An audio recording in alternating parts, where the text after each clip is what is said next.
The elder ring called Draupnir.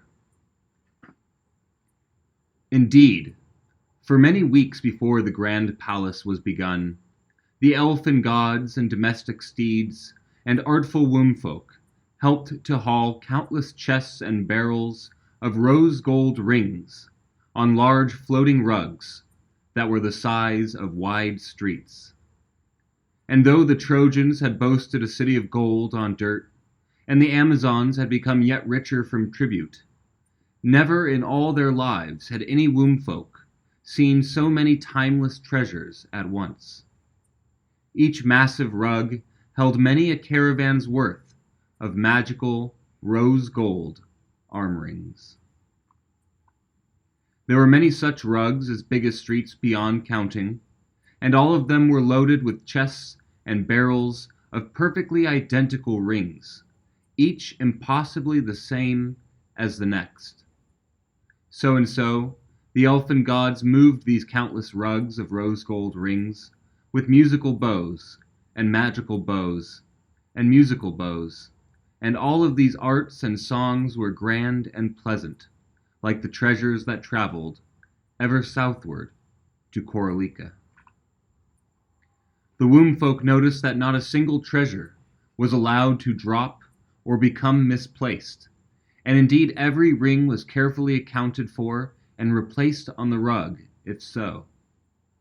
Therefore, the wombfolk helped by watching and caring for spilling things that toppled from the laden rugs.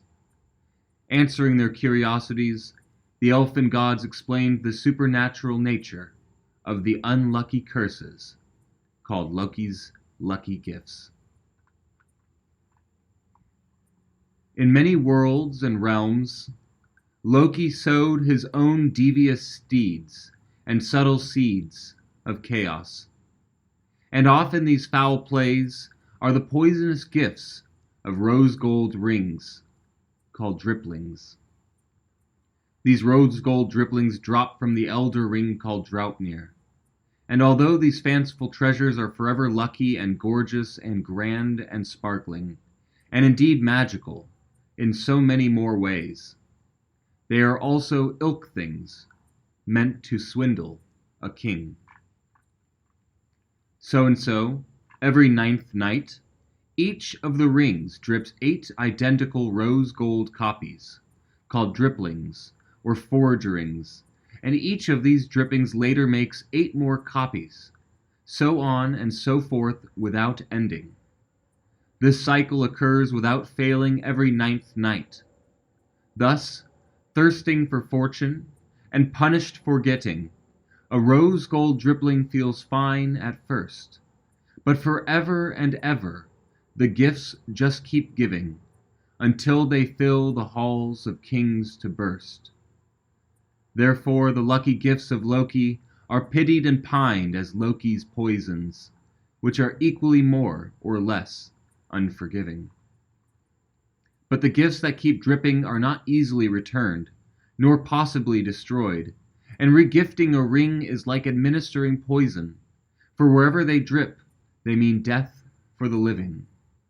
In this way, the rose-gold drippings of Draupnir are blamed on the dwarves, because they are the masters of smithing.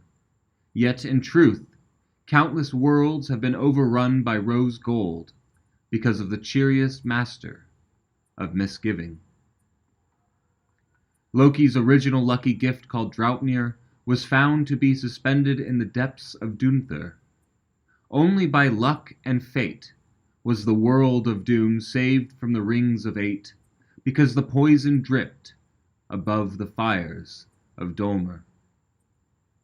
Therefore, the innards of volcanoes were called Elderfjall, fire mountains, and the outsides of volcanoes were called Vulkanir, in the image of the goddess Vulcana. The drippings of Draupnir failed to destroy the world of doom by sheer, dumb luck. When Loki had sown his seeds of chaos, he was in a frantic hurry before the gods returned to doom. So and so he had tossed the Elder Ring into Mount Dunthur, because it looked like a normal mountain. This miscalculation informed the elfin gods, that the trickster king was not as clever as he self-considered.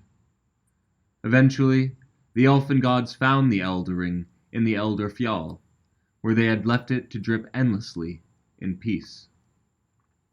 Thus, the elves needed only 9 nights for 8 new drippings, and 9 more for 81 forge rings, and less than a month for 729 lucky gifts, and then they had 6,561 rose gold arm rings, and by the next week they had 59,049 identical poisons of Loki.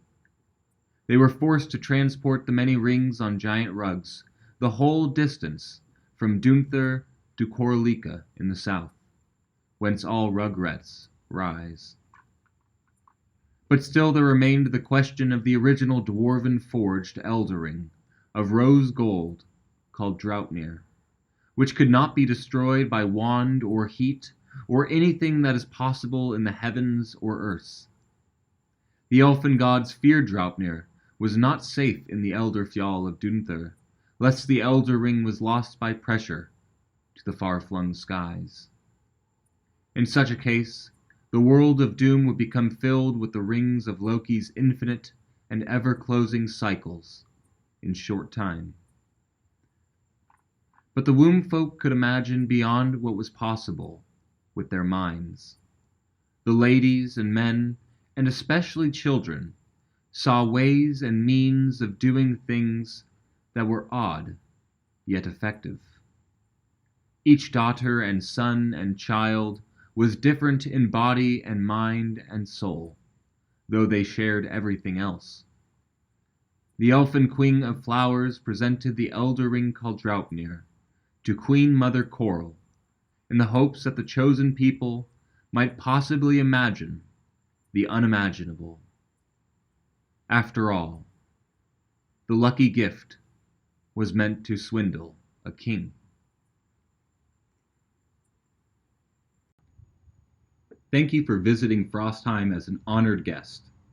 Like and subscribe on YouTube, and check out my Patreon for complimentary content, including my novel, Animal Farce. As they say in Koralia, may you die in valor, and dine in Valhalla.